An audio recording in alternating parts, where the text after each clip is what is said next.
तो फिर ठीक है, कंटिन्यू करते हैं chapter 6, how forces affects motion. और इसके अंदर हमने पहले तो मेन चीजें देख लेते हैं, हमने क्या क्या पढ़ लिया। हमने पढ़ लिया है कि फोर्सेस होती क्या है, और काइनेटिक्स और डायनामिक्स क्या होता है, फिर अलग अलग टाइप्स की फोर्सेस क्या होती है, और फिर उसमें क्या होती है मैग्नीट्यूड ऑफ फोर्स, क्या मैग्नीट्यूड ऑफ फोर्स हम कैसे निकालते हैं, उसकी डायरेक्शन कैसे वर्क करती है। फिर बैलेंस और अनबैलेंस फोर्सेस क्या होती है। फिर हम फोर्सेस को सम कैसे करते हैं, उसको हम नेट फोर्स बोलते हैं, कि जब हम सम फोर्सेस का सम निकाल देते हैं। फिर हमने फ्रिक्शन पढ़ा था, टाइप्स ऑफ फ्रिक्शन पढ़ा था कि क्या क्या होता है। और फिर उसके ऊपर दो एक्सपेरिमेंट देखे थे, 6.1 ये वाला, कि हमने क्या करा था, जब कॉइन पे हमने रबर बैंड मारा था तो क्या हुआ था, सबसे नीचे वाला जो कॉइन है वो मूव कर गया था, उसके अलावा जो बाकी ऊपर दोनों थे वो ऐसे कैसे रहे थे।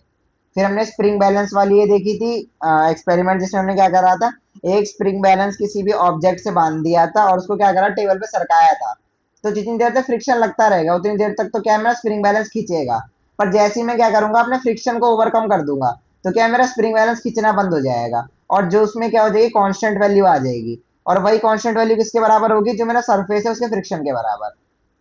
फिर मैंने बताया था कि मेरा फर्स्ट लॉ ऑफ मोशन है, थोड़ा मैंने स्टार्ट बताया था बस इसका तो है। और मैंने एक चीज बताई थी कि कोई भी मेरी जो चीज है अगर रेस्ट में है तो रेस्ट में ही रहेगी, और अगर मूविंग है तो मूविंग में ही रहेगी, जब तक कोई एक्सटर्नल या फिर कोई भारी अनबैलेंस्ड फोर्स आके क्या करे, उसको रोकने की या चलाने की कोशिश ना करे। जैसे क्या करे कि अगर मान लो एक बॉल पड़ी हुई है जमीन पे, ठीक है, तो क्या हुआ, ये बॉल तो सदियों तक पड़ी रहेगी, अगर कोई इसको छेड़ेगा नहीं है तो ये बॉल तो क्या है, हमेशा के लिए पड़ी रहेगी वहां पे। पर तुम लोगों को तो चूल है, तुम लोग जाओगे और तुम क्या करोगे, इसको बाहर से फोर्स दोगे और क्या करोगे, इसको ऐसे करके लात मार दोगे अपने पैर से। तो क्योंकि तुमने ये एक्सटर्नल फोर्स दी ऐसे करके बॉल को किक करने में, तो तुम्हारे इसमें क्या हुआ, जो बॉल है वो पहले रेस्ट पे थी, किस स्टेट में आ गई, मूविंग स्टेट में आ गई। तो इसको मैं बोलता हूँ तुम्हारे पैर ने क्या लगाया कि एक्सटर्नल फोर्स लगा दी, भारी फोर्स लगा दी, जिस वजह से तुम्हारी जो बॉल है उसको क्या करना पड़ गया, मूव करना पड़ गया। फिर अब इसके बारे में एक एग्जांपल देखते हैं। A person is exerting a force on the moving box, मतलब एक बंदा क्या कर रहा है, फोर्स लगा रहा है एक बॉक्स को चलाते हुए in forward direction, which is equal to the force of friction acting between the bottom surface and the floor. Will the box continue to move or will come to rest? तो इसने क्या बोला कि मेरे इसमें क्या है कि एक बंदा है वो क्या कर रहा है, एक बॉक्स पे धक्का मार रहा है, ठीक है, और चलते हुए बॉक्स पे धक्का मार रहा है, वो मान लो 5 न्यूटन, मैंने एक एग्जांपल लेके 5 न्यूटन, ठीक है। और जो मेरी फ्रिक्शन फोर्स है, जो मैंने सरफेस है जिस जमीन पे वो उसको क्या कर रहा है, स्लाइड करा रहा है, उस जमीन पे क्या है, जो फ्रिक्शन फोर्स है वो भी कितनी है, 5 न्यूटन है, क्योंकि उसने क्वेश्चन में क्या बोला है मुझे, कि जो मेरी फ्रिक्शन फोर्स है और जो बंदा फोर्स लगा रहा है वो क्या है, सेम है। तो इस केस में मेरी नेट फोर्स कितनी आएगी बताओ, नेट फोर्स कितनी हुई इस वाले केस में मेरी, नेट फोर्स तो जीरो हो गई, क्योंकि 5 आगे थी और 5 पीछे चल रही है। तो इस वजह से क्या आएगा, क्या मेरे डब्बे पे कोई भी नेट फोर्स लग रही है, नहीं लग रही है, तो इसकी नेट फोर्स कितनी है, जीरो है। इसका मतलब क्या है कि मेरा जो डब्बा है ना वो चलता ही रहेगा ऐसा का ऐसा। क्यों, क्योंकि उसके ऊपर क्या है, कोई एक्सटर्नल ऐसी फोर्स लगी नहीं रही है, और क्योंकि मेरा डब्बा पहले से चल रहा था। इसका मतलब क्या है कि वो अब क्या है, मूव करता ही रहेगा, जब तक क्या है, कोई एक्सटर्नल और बड़ी फोर्स, मान लो जो दीवार आ गई यहाँ पे, जब तक कोई और बड़ी फोर्स आके उसको रोक ना दे, या फिर मान लो तुमने क्या करा, बस अपना पैर लगा दिया ऐसे आगे की तरफ लाके थोड़ा सा, तो इससे क्या हुआ, एक एक्सटर्नल फोर्स और आ गई। तो क्या हुआ, 5 न्यूटन ये तो हो ही गए, मान लो तुमने सिर्फ 1 न्यूटन और लगाई, तो पीछे जाने वाली कितनी होगी, 6 न्यूटन, और आगे ले जाने वाली कितनी होगी, 5 न्यूटन। तो क्या आएगा, तुम्हारा जो बॉक्स है पहले धीरे धीरे करके रुक जाएगा, फिर पीछे की तरफ चलने लग जाएगा। तो इनका आंसर ये बढ़ते हैं, एनसीईआरटी वालों ने क्या लिखा है, the force of friction will be acting on the box in backward direction. सही बात है कि जो फोर्स ऑफ फ्रिक्शन है किस डायरेक्शन में वर्क कर रही है, उल्टी डायरेक्शन में, जिस डायरेक्शन में मोशन हो रहा है। The two forces acting on the box are equal and opposite, और जो दो फोर्स एक्ट कर रही है, एक 5 न्यूटन वाली जो हम लगा रहे हैं और जो 5 न्यूटन है जो फ्रिक्शन लगा रहे हैं, वो दोनों क्या इक्वल और अपोजिट है। They balance each other, thus the net force acting on the box is zero. As per Newton first law, the box will continue moving with constant velocity। और इससे क्या होएगा, मेरा जो बॉक्स है वो किससे मूव करता रहेगा, कांस्टेंट वेलोसिटी से। ये चीज समझ आई।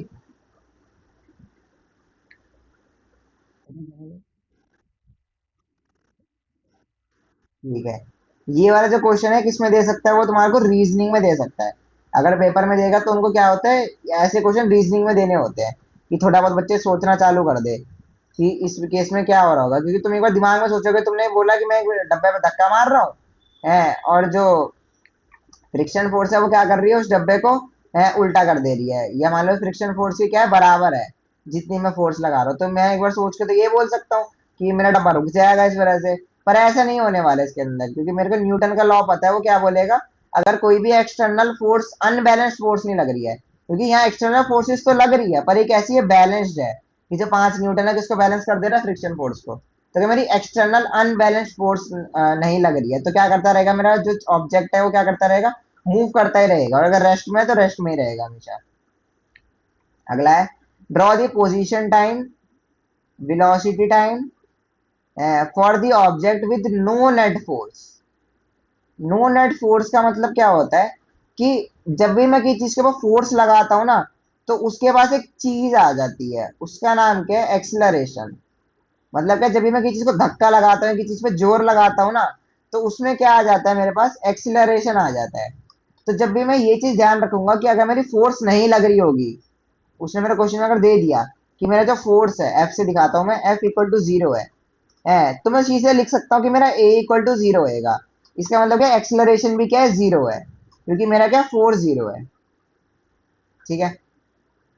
When no net force is acting on an object, there are two possibility, दो चीजें हो सकती है, either the object is at rest or the object is moving। दो पॉसिबिलिटी है कि अगर कोई नेट फोर्स नहीं लग रही है, तो या तो मेरा ऑब्जेक्ट क्या है, रुका रहेगा, या फिर जो मेरा ऑब्जेक्ट है वो क्या है, चलता ही रहेगा। If the object is at rest, its position will not change with time. अगर मेरा ऑब्जेक्ट क्या है, रुका हुआ है, तो क्या आएगा, इसकी जो पोजीशन है वो क्या होगी, चेंज नहीं होगी टाइम के साथ। और अगर मेरा जो ऑब्जेक्ट है वो क्या करता रहेगा, अगर उसकी वेलोसिटी है कुछ शुरुआत में जीरो है मान लो, तो उसकी वेलोसिटी एंड तक भी क्या रहेगी, जीरो ही रहेगी। बट अगर कोई मेरा ऑब्जेक्ट चल रहा है और उसके ऊपर क्या है, कोई फोर्स नहीं लग रहा है, तो वो वैसे ही मूव करता रहेगा कंटिन्यूसली सेम वेलोसिटी के साथ। वैसे अगर आप बताया उन्होंने कि पोजीशन टाइम ग्राफ है जो तुम्हारा, ठीक है, अगर उसमें क्या है, मेरी पोजीशन शुरुआत में मान लो जीरो थी, ठीक है, तो क्योंकि कोई फोर्स नहीं लग रहा है, तो क्या होएगा, एक्सेलरेशन में नहीं आएगी, और एक्सेलरेशन नहीं आएगी तो क्या आएगा, मेरा जो पोजीशन अगर जीरो पे था, तो मैं कितने टाइम तक दिखता रहूं, मेरा जीरो पे ही रहेगा। ऐसी कोई ऑब्जेक्ट है, अगर मेरा वो जीरो पे था, तो उसकी वेलोसिटी भी क्या होगी, जीरो ही होगी। और ये है कांस्टेंट का, क्योंकि मेरी पोजीशन है और उसमें क्या है, नेट फोर्स जीरो है, तो इसका मतलब क्या है कि वो कॉन्स्टेंटली उसी पोजीशन में चलता रहेगा। और अगर वेलोसिटी क्या रहेगी, मेरी सेम रहेगी। इन दोनों ग्राफ में फर्क समझो। इन दोनों ग्राफ में फर्क क्या है कि मान लो अगर मेरा कोई ऑब्जेक्ट है, ठीक है, वो 1 मीटर कवर करता है 1 सेकेंड में, तो मेरा ग्राफ भी ऐसे ही चलेगा, 1 सेकेंड में 1 मीटर, 2 सेकेंड में 2 मीटर, तीसरे 3 सेकेंड मिला के 3 मीटर, 4 सेकेंड मिला के 4 मीटर। तो ये कैसा ग्राफ बनेगा, लीनियर बनेगा। ये तो लीनियर क्या दिखता है, ऐसा। मतलब क्या, वन का वन है, टू का टू है, थ्री का थ्री, ऐसे करके।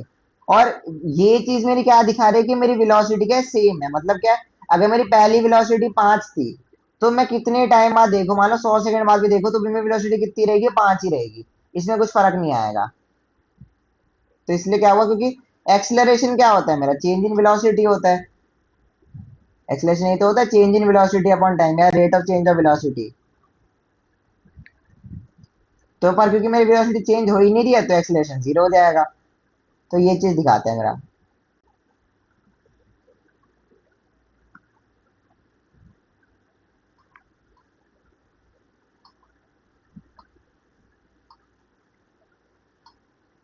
ठीक है। इसके बाद है, Newton first law of motion describe the motion on an object in the absence of net force. मतलब ये क्या करता है कि कई चीजों की मोशन बता देता है, किसके एब्सेंस में, नेट फोर्स के एब्सेंस में। मतलब क्या है कि मेरी नेट फोर्स कितनी है, जीरो है, तब भी उसने बता दिया कि मेरी बॉल चल क्यों रही है। मेरी मान लो नेट फोर्स जीरो है, तो उसने बता दिया कि मेरी बॉल रुकी हुई क्यों है। It is naturally to ask what happens to the motion of an object when there is net force acting upon it। पर हमारे दिमाग में ये भी तो आ सकता है कि अभी तक तो हमने बोल दिया कि कोई नेट फोर्स ही एक्ट नहीं कर रही है, कि हमारी नेट फोर्स कितनी है, जीरो है, बट ये भी तो पॉसिबिलिटी है कि नेट फोर्स एक्ट कर सकती है, जो छोटे कि नहीं करे हर बार। तो उस चीज को बताने के लिए मेरा कौन सा लॉ आया, न्यूटन का सेकंड लॉ आया। तो न्यूटन फर्स्ट लॉ मेरा क्या बताता है कि जब भी मेरे कोई नेट फोर्स ना हो, तो मैं कौन सा लॉ लगाऊंगा, न्यूटन का फर्स्ट लॉ। और जब मेरी नेट फोर्स हो, तो मैं कौन सा लॉ लगाऊंगा, जो मेरा न्यूटन का सेकंड लॉ है। तो समझ आया न्यूटन फर्स्ट लॉ का, ये बताओ।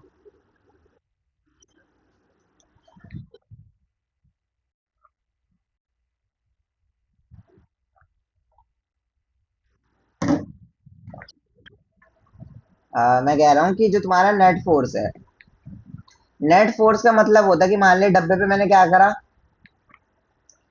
मैंने डब्बे के ऊपर मान ले मैंने क्या करा, कुछ न्यूटन, मान ले 2 न्यूटन मैंने क्या करा आगे की तरफ लगाया, और मान ले तुम में से कोई आ गया सामने और तुमने भी क्या करा 2 न्यूटन सामने से लगा दिया। तो इस वाले डब्बे पे नेट फोर्स कितनी हुई, इस डब्बे पे नेट फोर्स कितनी हुई?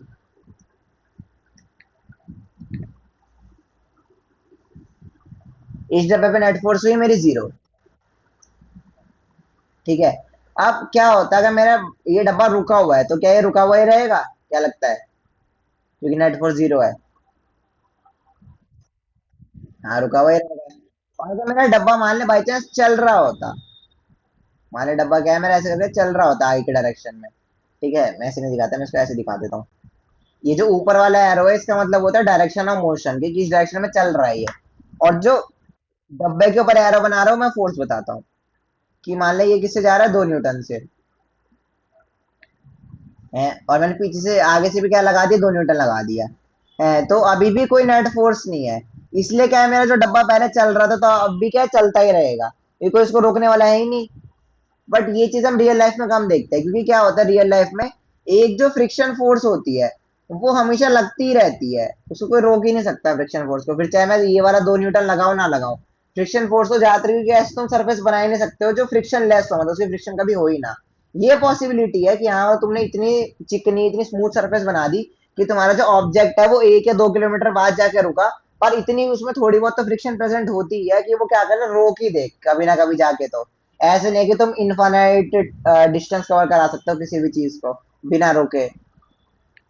तो क्या होता है इसमें क्या है 2 न्यूटन सामने लगाया 2 न्यूटन पीछे लगाया, तो इससे क्या होएगा कि मेरे जो ऑब्जेक्ट है वो अगर मान ले 5 मीटर पर सेकंड से चल रहा था, ठीक है, तो अभी भी क्या है वो 5 मीटर पर सेकंड चलता ही रहेगा। उसको कोई मतलब नहीं है क्योंकि उसके ऊपर कितनी मर्जी फोर्स लगा लो, जब तक तुम्हारी नेट फोर्स 0 है, ये बात का ध्यान रखना।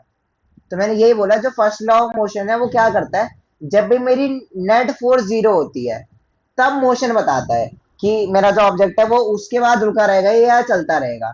बट हमारे पास तो एक और चीज है ना, अगर बाई चांस नेट फोर्स 0 ना हो, ये भी तो पॉसिबिलिटी है कि ना हो नेट फोर्स 0, तो उस समय क्या करना है हमको, उस समय हम यूज करेंगे न्यूटन का कौन सा लॉ, सेकंड लॉ, इस इशू को एड्रेस करने के लिए। ठीक है कंटिन्यू करो अब, कुछ पूछना है अभी भी?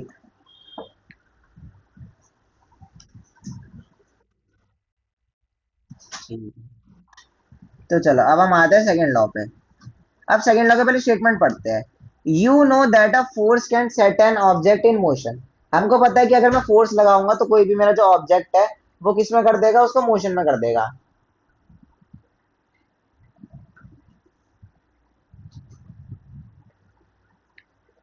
ठीक है। तो ये मेरी स्टेटमेंट कहती है you know that the force can set an object in motion. हमको पता है कि कोई भी हम फोर्स लगाएंगे तो वो क्या कर सकती है, किसी भी ऑब्जेक्ट को मोशन में ला भी सकती है और उसको क्या कर सकती है, रेस्ट में भी ला सकती है। साथ में क्या है उसकी जो वेलोसिटी है वो चेंज कर सकती है। तो change in velocity means that object is accelerating. और चेंज इन वेलोसिटी का मतलब ही ये होता है कि मेरा ऑब्जेक्ट क्या एक्सलरेट कर रहा है। अब वो अलग बात है कि एक्सलरेट कर रहा है डी एक्सलरेट कर रहा है, वो दोनों अलग बातें हैं। बट मेरे को बस ये पता है कि वेलोसिटी चेंज हो जाएगी। Thus a force produces acceleration. इससे मैं लास्ट में क्या कंक्लूजन निकाल सकता हूँ, कि जब भी मेरे को फोर्स मिलेगा तो हमेशा मुझे क्या मिलेगा, उसके साथ एक्सलरेशन मिलेगा। तो मतलब क्या है ये दोनों आपस में एक ही उसके है, एक ही तासीर के मान लो या फिर एक ही थाली के है, कि जहां पे भी फोर्स मिलेगी वहां मेरे को एक्सलेशन मिलेगा ही मिलेगा। But what is the relationship between the net force and it's acceleration. But हमको इन दोनों के बीच में कोई रिलेशन निकालना पड़ेगा, मैं इसमें डायरेक्टली प्रोपोर्शनल बना देता हूँ, वो ज्यादा सही रहेगा। मतलब क्या है कि फोर्स किसके प्रोपोर्शनल है, एक्सेलरेशन के। अगर मैं फोर्स ज्यादा लगाऊंगा तो ज्यादा एक्सेलरेशन आएगा, फोर्स कम लगाऊंगा तो कम एक्सेलरेशन आएगा। पर इन दोनों के बीच में क्या है, कुछ ना कुछ।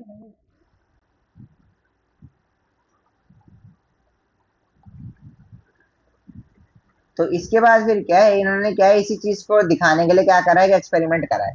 तो इन्हें क्या करा, take 4 ball bearings, 2 pencil, empty cardboard, a paper cup, piece of pipe, string or weighing scale to measure the mass. Insert two pencil through the sides of the box. इनने क्या करा है, ऐसे करके साइड में से क्या करा है, बॉक्स लिया, उसमें क्या करा, पेंसिल लगा दी पहले तो, ठीक है, near the bottom, to function as axle and attach a wheel to the free ends, attach a thread to the front end of the box which can you pull the cart. और फिर इसने क्या करा, आगे से क्या करा है, इस छोटी सी जो गाड़ी से बनाई है उसे क्या करा, धागा बांध दिया, ठीक है। Draw a line at one and of the table, और क्या करा, एक टेबल के एंड पे क्या करा, एक लाइन बना दी, which will mark the starting point, जिससे मार्क हमने क्या करा, starting point. Pull the thread over a small pipe attach to the other end, to this thread attach a cup which can put some objects. As you let the system go, the cup will go down due to gravitational force. The thread will pull. Measure the mass of the cup along with any other object put inside with the weighing scale. तो इसका मतलब कहने ने बस क्या करा मैं बताया था मोटा मोटा ने क्या करा।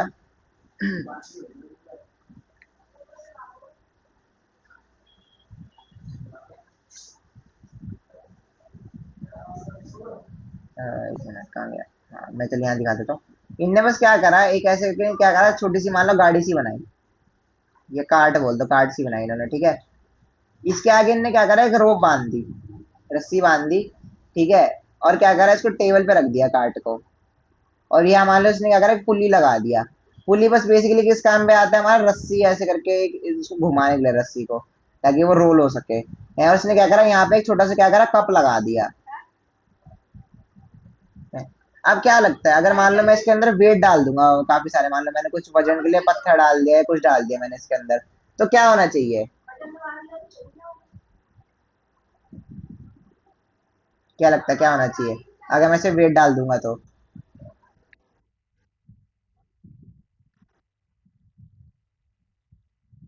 हाँ, इसमें क्या होएगा मेरा, कि अगर मैंने क्या करा, इसमें वेट डाल दिया, मैं ड्रॉ कर ही देता हूँ, ये मान लो मैंने क्या करा, इसे वेट डाल दिया, तो क्या होएगा, मेरी जो ये कार्ट है वो तो नीचे के डायरेक्शन में जाएगी। पर क्योंकि क्या है, ये किससे बंधी हुई है, सेम रस्सी से बंधी हुई है, तो क्या है, ये रस्सी आगे की तरफ खींचने लग जाएगी। तो इससे क्या आएगा, मेरी जो कार्ट है वो क्या कर देगी, आगे की तरफ जाना चालू कर देगी। तो टेक्निकली मैं क्या कर रहा हूँ, इस रस्सी के ऊपर मेरा क्या लग रहा है, फोर्स लग रहा है, लग रहा है क्या फोर्स, तभी तो मेरी कार्ड खींच पा रही है ये, अगर फोर्स नहीं लगता तो खींचती नहीं कार्ड। और ये मेरी जो फोर्स है कौन लगा रहा है, ये फोर्स मेरी लगा रही है ग्रेविटेशन, जो ये इसका बकेट का मास है, इसकी जो ग्रेविटेशनल फोर्स है वो खींच रही है इसको। समझ आया क्या, कौन खींच रहा है, जो मेरा ग्रेविटी का फोर्स है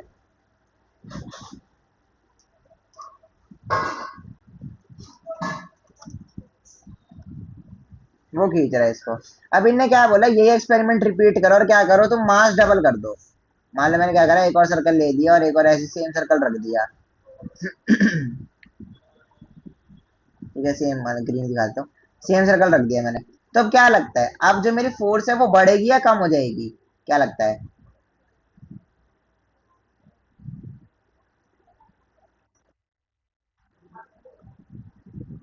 क्या लगता है, फोर्स बढ़ेगी या घटेगी।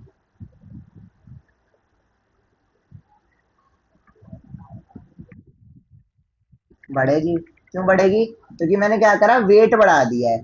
तो मान ले पहले तो अगर मान ले सिर्फ 5 किलो का मैंने पत्थर रखा था, तो सिर्फ क्या हो रहा था, 5 kg मेरा जो था ग्रेविटेशनल फोर्स, 5 kg इंटू जो ये ग्रेविटी की वजह से आ रहा था एक्सलरेशन, उन दोनों का मल्टीप्लाई करता तो मेरे को मिल जाता ग्रेविटेशनल फोर्स। पर अब कितना हो रहा है, अब मेरा जो 10 kg है वो लगा रहा है फोर्स।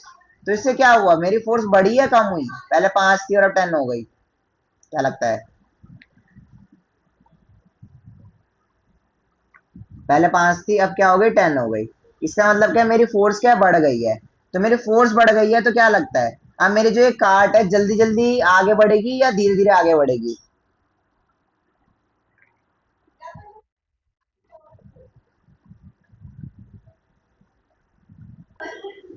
तो इसमें अब हम कंटिन्यू करते हैं, इसके अंदर मान ले तो इन्होंने क्या कर रखा है, बस इसी को ही निकाल के दिखा रखा है कि कैसे हमने क्या करा, कितने टाइम के अंदर अंदर तेरी जो गाड़ी थी वो क्या है, यहाँ से चालू करी और यहाँ तक पहुंची। तो पहले वाले में तो क्या है, वो देर में पहुंची, क्योंकि उस समय क्या था, सिर्फ एक ही वेट था, पर जब उन्हें सेकेंड बार करा सेम एक्सपेरिमेंट, तो क्या वो उसमें उन्होंने क्या करा, वेट ज्यादा कर दिया, वेट मान लो डबल कर दिया उन्होंने। तो क्या हुआ, तुम्हारी जो गाड़ी है वो क्या है, पहले धीमे पहुंची थी, उसके बाद क्या पहुंची, तेज पहुंची, सेम दूरी ट्रेवल करी उसने। ठीक है। तो मुझे पता है फिजिक्स की तरफ से कि मेरी इक्वेशन के तीन मोशन की तीन इक्वेशन होती है, उसमें से मैं कौन सी लगाना चाहता हूँ, मैं लगाना चाहता हूँ ये वाली, S is equals to U T plus half A T square. क्योंकि मुझे निकालना है कि कितने टाइम में पहुंची मेरी गाड़ी।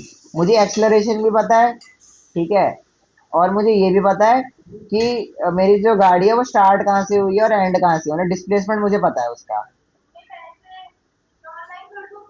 ठीक है। तो देख, मेरी इनिशियली जो गाड़ी थी किस पे थी, रेस्ट पे थी। मेरी गाड़ी रुकी हुई थी ना शुरुआत में। तो इनिशियली क्योंकि मेरी गाड़ी रेस्ट में थी, तो मेरे क्या हुआ, ये पूरे एरिया ये जीरो हो गया। ठीक है। तो बचा क्या मेरे पास, s is equal to half A T square बचा मेरे पास।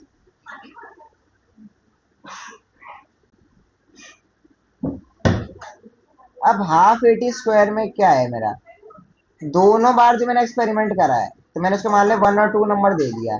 मान लिया मैंने क्या करा,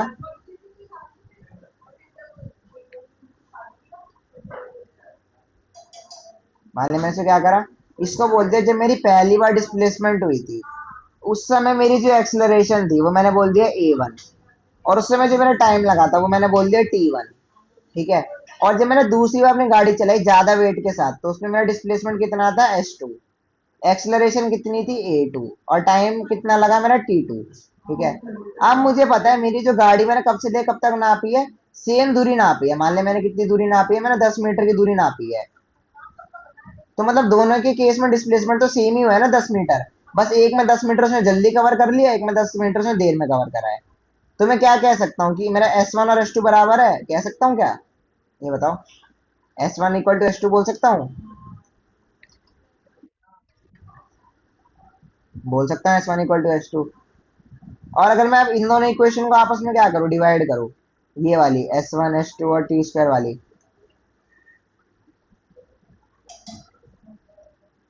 ये आ गई ऊपर, ठीक है, और ये आ गई नीचे। ठीक है। अगर मैं इन दोनों का आपस में क्या करूँ, डिवाइड कर दूँ, तो मुझे पता है S1 और S2 बराबर है। तो S1 से क्या कट जाएगा, S2 कट जाएगा, 1/2 से 1/2 कट जाएगा। ठीक है। तो क्या बचा मेरे पास, a1 t1 स्क्वायर,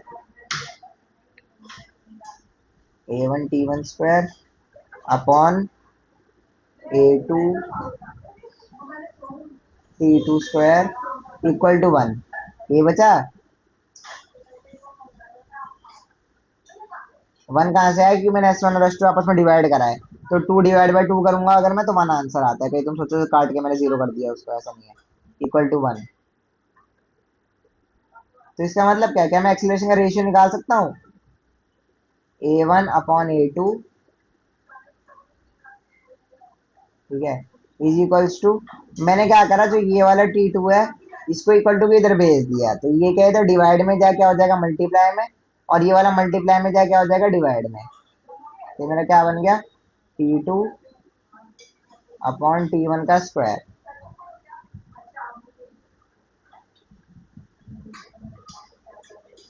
ये चीज समझ आई हो तो बताओ, ये कैसे लिखा मैंने।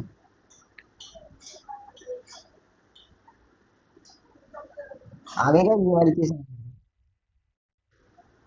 फिसदा है तो ही बड़ी। एक बार इसके अंदर क्या है कि मैंने क्या करा, दोनों की डिस्प्लेसमेंट लिख दी। इसकी पहले वाले की डिस्प्लेसमेंट थी मेरी S1 equal to half a1 T square. मुझे नहीं पता कि कितनी एक्सलरेशन आई है और कितने टाइम में कवर करा है, मुझे कुछ भी नहीं पता। और दूसरी बार में मुझे नहीं पता कितनी एक्सलरेशन है, कितनी टाइम है। बट मुझे ये चीज कंफर्म है कि दोनों की डिस्प्लेसमेंट सेम है। यहाँ तक बता, यहाँ तक समझ आया। ठीक है। तो क्योंकि मुझे यहाँ तक पता है कि दोनों की डिस्प्लेसमेंट सेम है, तो मैंने बोल दिया S1 इक्वल टू S2।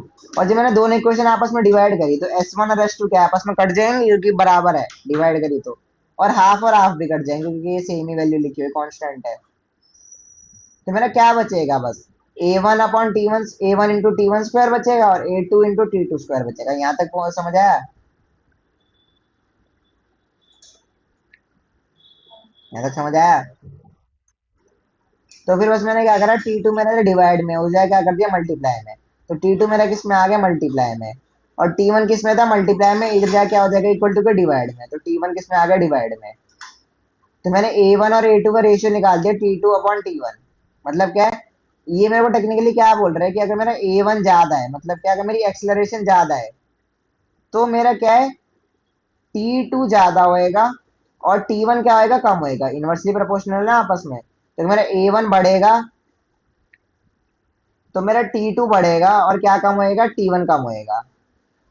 इसका उल्टा भी सही है कि अगर मेरा क्या है, A2 बढ़ेगा तो मेरा T1 बढ़ेगा है और T2 कम होएगा।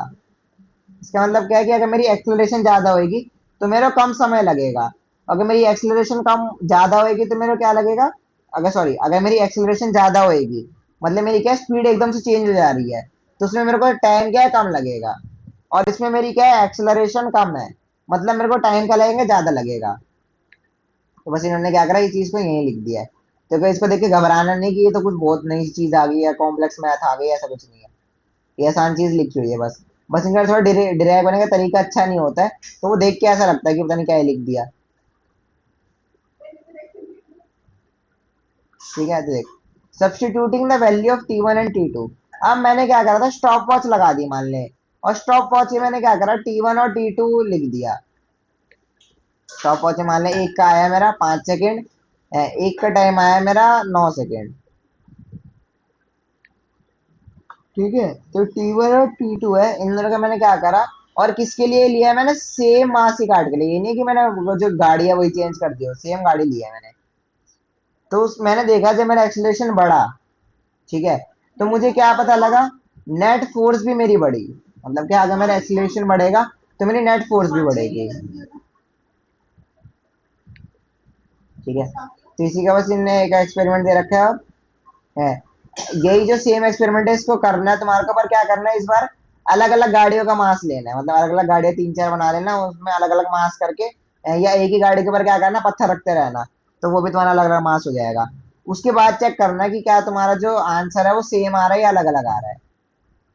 तो जब हम इसको मेजर करेंगे तो हमारा पता क्या आना चाहिए finally, this means for a given magnitude of force acceleration produced is inversely related to mass. इसका मतलब क्या है, अगर मेरा भारी ऑब्जेक्ट होएगा ना, अगर मेरी गाड़ी भारी कर दूंगा मैं, तो इसको क्या होगा, खींचना मुश्किल हो जाएगा। अगर मैं गाड़ी हल्की कर दूंगा तो क्या है, इसको खींचना आसान हो जाएगा।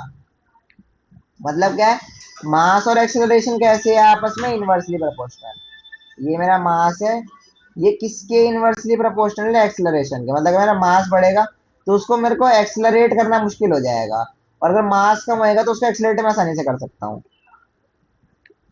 ठीक है, तो मेरा न्यूटन का सेकंड लॉ यही कहता है। अब सबसे इंपॉर्टेंट स्टेटमेंट आने वाली है, जो क्या है, तुम्हारे 9th 10th 11th 12th आगे तक तुम जब भी फिजिक्स पढ़ोगे तुम्हारे को ये चीज जरूर दिखाई देगी।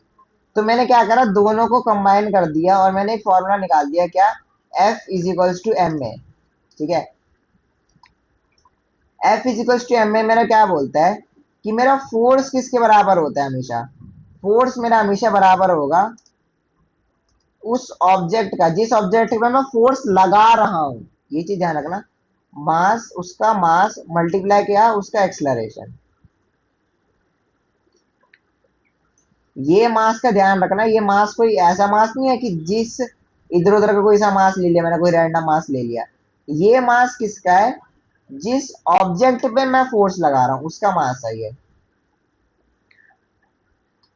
जिस ऑब्जेक्ट पर फोर्स लगा रहा हूं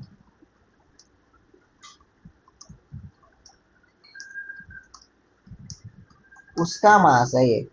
ऐसे नहीं कि तुमने कोई रैंडम चीज ले दी और उसका मास निकाल दिया। ठीक है, और जो मैं ऑब्जेक्ट ले रहा हूँ उसकी एक्सलरेशन है कि उसकी एक्सलरेशन कितनी है। तो देखो फिर देखो,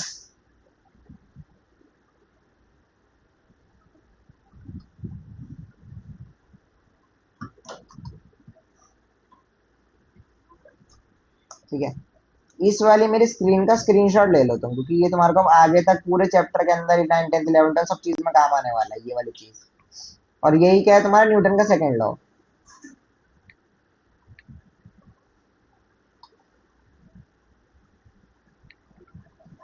मतलब पता है क्या है, अगर मैं मास चेंज करूंगा तो भी मेरा फोर्स चेंज हो जाएगा, और अगर मैं एक्सेलरेशन चेंज करूंगा तो भी मेरा फोर्स चेंज हो जाएगा।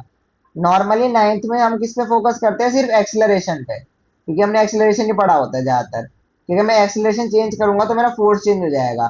पर ऐसा जरूरी नहीं है, अगर मैं मास भी चेंज कर दूंगा ना तो भी मेरा फोर्स चेंज हो जाएगा।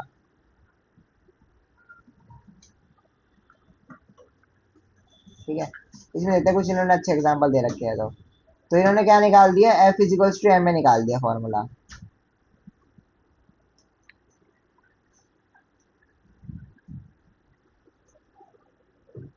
एफ इजिकल्स टू एम में निकाल दिया। इसके एसआई यूनिट कैसे निकालते हैं, और मास होता है मेरा 1 kg, एक्सलेशन अगर बारे मेरी 1 मीटर पर सेकेंड स्क्वायर है, तो मैंने बोल दूंगा मेरी फोर्स कितनी लगी 1 न्यूटन की, या फिर 1 kg मीटर पर सेकेंड स्क्वायर। अब मुझे सबसे पहली बार क्या पता लग गई है, फोर्स की एसआई यूनिट। मैं चैप्टर आधा कर चुका हूँ ना, पर अभी तक मुझे क्या चीज नहीं पता लगी थी, फोर्स की एसआई यूनिट क्या है। तो मुझे वो चीज पता लग गई है कि मेरा जो फोर्स है उसकी एसआई यूनिट क्या है, वो है केजी मीटर पर सेकेंड स्क्वायर। उसको मैं शॉर्ट में क्या बोलता हूँ, न्यूटन। ठीक है, और जो मेरी अर्थ है, वो जिस फोर्स के साथ मेरे को क्या है नीचे खींचती है, या जिस एक्सेलरेशन के साथ मुझे नीचे खींचती है अपनी तरफ बुलाती है, जो ग्रेविटेशनल फोर्स में लगता है, उसको मैं नाम देता हूँ एक्सलरेशन ड्यू टू ग्रेविटी। याद है मैंने एक्सलरेशन ड्यू टू ग्रेविटी बताया भी था तुम्हारे को, स्मॉल जी से दिखाते हैं इसको। तो इसको बस इसलिए हम क्या कर देते हैं, स्मॉल जी से दिखा देते हैं, उसका फॉर्मूला क्या बन जाता है, एफ इजिकल्स टू, ए की जगह बस हमने क्या लिख दिया, एम ए में ए की जगह हमने लिख दिया जी, स्मॉल जी।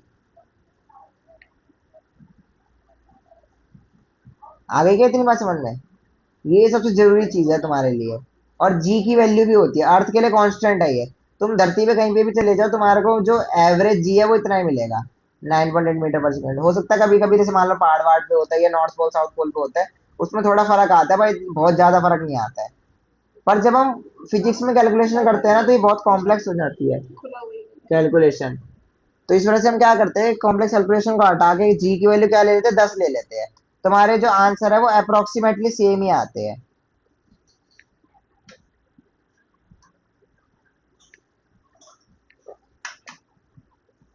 ठीक है, यहाँ तक समझ आ गया सब कुछ।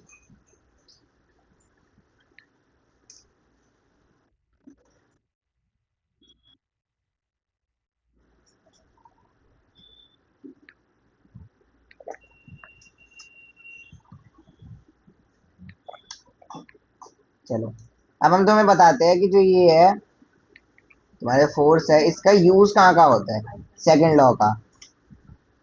तो सेकंड लॉ का यूज होता है मेरा, जैसे मान लो तुमने क्या करा, क्रिकेट खेल रहे हो। क्रिकेट में जो तुम्हारा कैचर होता है, जो बॉल कैच करता है, तुमने देखा होगा जब उसको बहुत तेज की जो बॉल होती है उसको पकड़ना होता है फील्डर को, तो वो क्या करता है, पहले तो बॉल कैच करता है। वो पहले क्या करता है, बॉल को अपने हाथ में कैच करता है। एक जो तुम्हारा फील्डर होता है वो क्या करता है, जब उसको बॉल कैच करनी होती है, पहले वो बॉल कैच करता है अपने हाथ में। ठीक है, फिर क्या करता है, उस अपने हाथ को क्या करते हैं, बॉल के साथ साथ ही क्या करता है, ऐसे पीछे लेके आता है।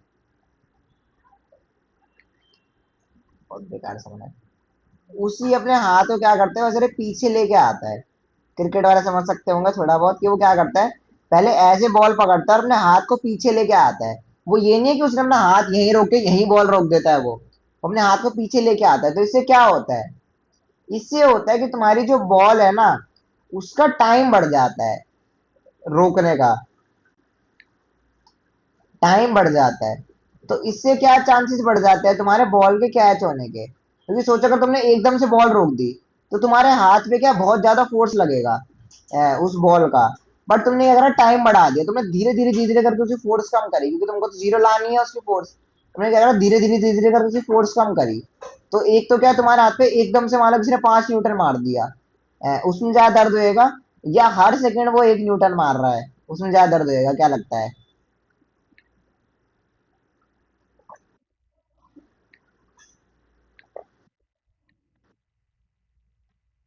हाँ, एक बार में 5 न्यूटन मार देंगे तो क्या होएगा, ज्यादा दर्द होएगा। इसके मुकाबले में हम क्या कर सकते हैं, एक एक न्यूटन मार सकते हैं 5 सेकंड तक।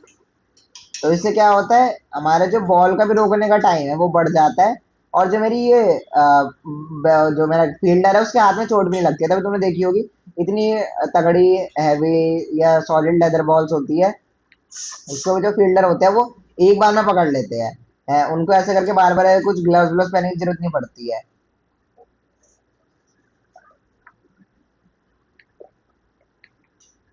क्योंकि हम क्या करते हैं, मैग्नीट्यूड ऑफ एक्सीलरेशन रिड्यूस करते हैं। और मैं बताइए एक्सीलरेशन कम करने का मतलब क्या है, कि तुम क्या कर रहे हो, उसकी फोर्स कम कर रहे हो।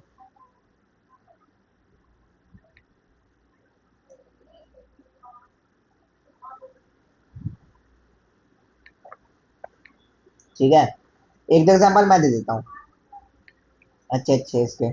मुझे एक बात बताओ कि अगर तुम एक दीवार पे मुक्का मारोगे, है, मान लो ट्राई मत करना कि हड्डी वड्डी तोड़ लो, ठीक है, तब ज्यादा दर्द होएगा।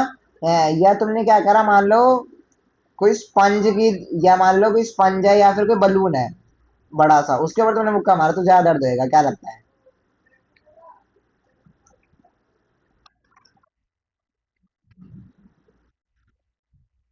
हाँ, दीवार पे पत्थर पे जो भी बोल लो। तो ऐसा क्या हुआ यहाँ पे, इसमें क्या हुआ मेरा कि मैंने क्या करा, ऐसे करके फोर्स लगाया। मान ले मैंने 10 न्यूटन लगा दिया, ठीक है, तो जैसे ही मैंने दीवार पर ठक करके मारा, तो 10 न्यूटन क्या हुआ, बहुत ही कम टाइम में, बहुत कम टाइम में, मतलब क्या हो गया, मान ले 1 सेकंड के अंदर अंदर ही क्या हुआ, 10 न्यूटन के मेरा हाथ तो रुक गया दीवार पे लगते ही।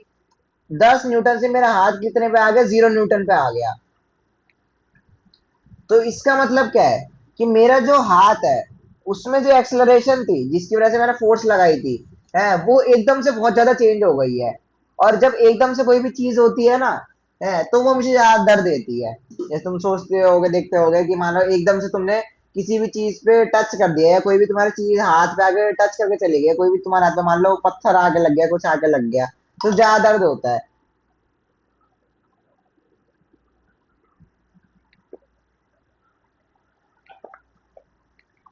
अब गुब्बारा में देखते हैं, गुब्बारे में ऐसा क्या अलग करा। गुब्बारे पे भी तुम्हारा यही हुआ कि पहले तुम 10 न्यूटन पे थे, ठीक है, और तुम्हारे गुब्बारे ने क्या करा, मुक्का मारने के बाद तुम्हारा हाथ तो रुक गया, तो उससे क्या हुआ, तुम्हारा जो फोर्स थी वो कितनी हो गई, 0 न्यूटन हो गई। बट इसमें क्या हुआ था, तुम्हारा क्या था, मान लो 0.1 सेकेंड के अंदर ही तुम्हारा हाथ रुक गया था। 10 न्यूटन से जीरो पे आ गया 0.1 सेकेंड के अंदर ही। पर यहाँ पे तुम्हारा कितने में आया, 2 सेकेंड में आया। तो इसका मतलब क्या हुआ, कि तुम्हारी जो बॉडी है उसको पता है क्या है, टाइम मिल गया इस फोर्स को धीरे धीरे धीरे करके कम करने का। मतलब यहाँ तो क्या, एकदम से 0.1 सेकेंड पे 10 लग गया, इसका मतलब कितना लगा तुम्हारा, 1 सेकेंड में पूरा नहीं लग पाया। पर यहाँ के 2 सेकेंड में लग गया तुम्हारा, 10 न्यूटन से जीरो पे आने में। मतलब हर सेकंड में मान सकते हो 5 न्यूटन कम हुआ होगा। तो इसलिए क्या, यहाँ पे तुम्हारे को चोट कम लगती है। अब क्या है ना, दीवार पे तो जो ये वाली वैल्यू होती है ये और भी कम होती है, ये तो 0.00 आ जाती है। अगर मैं रियल लाइफ की बात करूँ ना, ये तुम्हारी इतनी चलती है इसकी। अगर मैं प्रॉपर तुम्हें सॉलिड ईट की दीवार लो तो, है तो 0.001 सेकंड में क्या होता है, तुम्हारा हाथ 10 से 0 पे आ जाता है। और इसका नॉर्मली ऐसे तुम्हारा मिली सेकेंड्स में होता है। मान लो तुमने 0.1 सेकंड ले लिया है, या मान लो 1 सेकंड ले लिया, मैक्स केस ले लिया मैंने, 1 सेकंड ले लिया तुमने, तो इन दोनों में क्या है, बहुत मैसिव डिफरेंस आ जाता है, तुम्हारे हाथ पे कितना फोर्स लगने वाला है उस चीज का। तो ये एक और एग्जांपल हो गया ऐसी। अब रियल लाइफ में एक एग्जांपल और बताओ या थोड़ा आगे बढ़ूं, क्योंकि मैं सोच रहा हूँ कि ये वाला टॉपिक है ना, इसके बाद अब अगला टॉपिक कराऊंगा, फिर third law of motion next class में बताऊंगा, इसके एक दो एग्जांपल और बता देता हूँ। ठीक है, ये क्वेश्चन है, क्वेश्चन देख लेना। क्वेश्चन में उसको क्या करता है, तुम्हारे को दो चीजें दे देता है। क्योंकि तुम एफ इजिकल्स टू एम में लगाना है, तो वो क्या करेगा, या तो फोर्स दे देगा, और मास दे देगा, एक्सीलरेशन पूछ लेगा। या वो क्या कर सकता है, तुम्हारे को एक्सलरेशन दे देगा, मास दे देगा, फोर्स पूछ लेगा। या वो क्या कर सकता है, तुम्हारे को फोर्स दे देगा, एक्सलरेशन दे देगा, और मास पूछ देगा। तो वो ऐसे ही करता है, तीन चीजों में दो चीजें दे देता है, एक चीज पूछ लेता है। ऐसे क्वेश्चन देख लेते हैं। अब weight lifter is holding a barbell, मतलब उसने क्या करा, एक बारबेल लिया है, डंबल मान लो तो, कितने केजी का, 10 केजी का। The mass of the bar is itself is 10 kg। मतलब क्या उसने क्या करा, बारबेल ऐसे होता है तुम्हारा, ये तुम्हारा क्या है, बारबेल होता है, ठीक है। उसने क्या करा है, मान लो सामने से ऐसे करके वो खड़ा हुआ था, मैं तो पतला से ही बनाऊंगा, ठीक है। और उसने क्या करा, ऐसे करके दोनों हाथ से पकड़ रखा है तो बारबेल को। तो 10 kg दोनों साइड लगा हुआ है, मतलब क्या होगा, 10 यहाँ लगा हुआ है, ठीक है, और 10 kg यहाँ लगा हुआ है, ठीक है। और जो इसकी रॉड है, जो बीच में जो क्या है, मास ऑफ द बार, जो बीच की रॉड है, ब्लू कलर से बना देता हूँ, ये कितने की है, ये भी 10 kg के। तो टोटल इस बंदे ने कितना वजन उठा रखा है, 30 kg उठा रखा है टोटल, 10। तो how much force is she applying to keep the barbell steady, तो उसको बताओ कितना फोर्स लगा रही होगी वो इस बारबल को उठाए रखने के लिए। तो अब चेक करते हैं, हमारे को टोटल मास दे दिया 30 kg, और इस बारबल को हमारे को रोक कौन रहा है उठाने से, जो ग्रेविटी की एक्सेलरेशन है वही तो रोक रही है इसको उठाने से, मेरे को उसी के अगेंस्ट तो वर्क करना है। तो वो कितनी है, 9.8। तो जब मैंने इन दोनों वैल्यू को मल्टीप्लाई करा तो कितनी आई, इतने न्यूटन की फोर्स आई। मतलब क्या है, ये जो मेरा वो वेट लिफ्टर है वो कितनी फोर्स लगा रहा है, 294 न्यूटन की लगा रहा है, ताकि जो इस बारबेल को है उठा सके ये।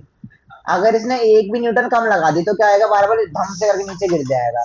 और अगर एक भी न्यूटन ज्यादा लगा दी तो ये क्या करेगा, बारबल को ऐसे उठा के ऐसे हवा में लेके जा सकता है। कि ऐसे क्या कर सकता है, तुमने देखा होगा कि वो ऐसे करके सर के ऊपर ले जाते हैं फिर उठा के। तो उसमें तुम अगर 1 न्यूटन भी ज्यादा लगा दोगे तो क्या ये ऐसे हवा में उठा सकते हो, अगर 1 न्यूटन भी कम लगा दोगे तो क्या करता है, जमीन पे गिर जाएगा ये। ऐसे एक और देखते हैं। A student is trying to push a stationary block of 25 kg। 25 kg का स्टेशनरी ब्लॉक है, बच्चा उसको धक्का मारने की कोशिश कर रहा है। कैसे, उस पे हॉरिजॉन्टल फ्लोर पे। अब हॉरिजॉन्टल का मतलब क्या होता है, नॉर्मल जो तुम्हारा स्मूथ लेटा हुआ सरफेस होता है वैसे ही, ठीक है। The maximum force of friction opposing this motion is 50 Newton. और जो तुम्हारा अपोजिंग फ्रिक्शन है वो कितना है, 50 न्यूटन का। Determine the displacement of block in 2 seconds. मुझे बताना है कि 2 सेकंड में तुम्हारा जो डब्बा है वो कितना चला। If the constant force is 50 Newton, अगर तुम 50 न्यूटन उसके ऊपर लगाओगे तो। अब क्योंकि तुमने 50 न्यूटन लगाया है तो क्या है, फ्रिक्शन ने 50 न्यूटन किया है, तो वो डब्बे को मूव ही नहीं होने देगा फ्रिक्शन, क्योंकि तुम्हारा ये कैसा फ्रिक्शन लग रहा है, लिमिटिंग फ्रिक्शन लग रहा है यहाँ पे तुम्हारा, लिमिटिंग फ्रिक्शन, जो क्या कर रहा है, इस डब्बे को रोकने की कोशिश कर रहा है। और क्योंकि तुमने 50 लगाया है और फ्रिक्शन भी 50 है तो क्या करेगा, डब्बा तुम्हारा चलेगा ही नहीं। तो ये होगा लिमिटिंग फ्रिक्शन। अगला, अगर तुमने 55 न्यूटन लगाया था, तुमने 55 न्यूटन लगाया फॉरवर्ड डायरेक्शन में, तो इसमें क्या आएगा, तुम्हारा फ्रिक्शन तो ओवर कम हो जाएगा, तो तुम्हारी नेट कितनी बनी, मतलब ये डब्बा हो गया, तुमने क्या है 50 तो सामने की तरफ खींच रहे हो इसको तुम, 50 वो सॉरी 55 से, ठीक है। और फ्रिक्शन कितना लग रहा है, 50 लग रहा है। तो टोटल नेट कितना आया सामने की डायरेक्शन में, 5 न्यूटन आया। तो अगर मैं इन दोनों का नेट करूंगा तो मेरा कितना बनेगा ओवरऑल, ओवरऑल बन जाएगा मेरा 5 न्यूटन आगे की तरफ। तो मुझे क्या पता लग गया कि मेरा फोर्स असलियत में कितना लग रहा है, 5 न्यूटन लग रहा है असलियत में मेरा, क्योंकि जो 55 में से जो 50 है वो तो मेरा फ्रिक्शन ही खा गया। तो क्या हुआ, तो मेरा मास कितना हुआ ब्लॉक का, 25, ठीक है। फोर्स कितना लग रहा है, 5 न्यूटन। तो एक्सेलरेशन क्या होता है, एफ अपॉन एम, या F is equal to M A होता है, तो मैंने क्या करा, एम को नीचे भेज दिया, तो मेरा एफ अपॉन एम बन गया ए। तो एफ अपॉन एम क्या बन गया, ए बन गया। तो 5/25 करूंगा तो कितनी एक्सेलरेशन है, 0.2।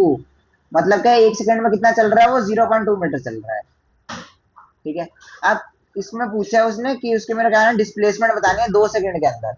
तो 1 सेकंड के अंदर वो कितना चल रहा है, 0.2।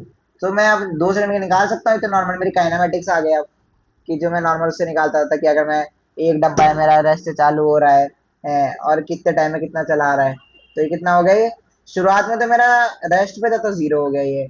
उसके बाद क्या, हाफ ए टी स्क्वायर, तो हाफ एक्सलरेशन है 0.2, और टाइम कितना दिया, 2 सेकेंड, तो 2 का स्क्वायर कितना हो गया, 4। तो मतलब कितना मीटर चला दूंगा मैं इसको 2 सेकेंड में, 0.4 मीटर। यहाँ से भी देख सकता था मैं ये 0.2 मीटर चल रहा है 1 सेकेंड के अंदर, तो 2 सेकेंड में कितना चलेगा, 0.4 मीटर। तो यहाँ से देख सकता था मैं, ठीक है। अभी ये ग्राफ वाला क्वेश्चन है, ये अब नेक्स्ट क्लास से बताऊंगा यहाँ से। यहाँ तक कुछ पूछना हो तो पूछ लो।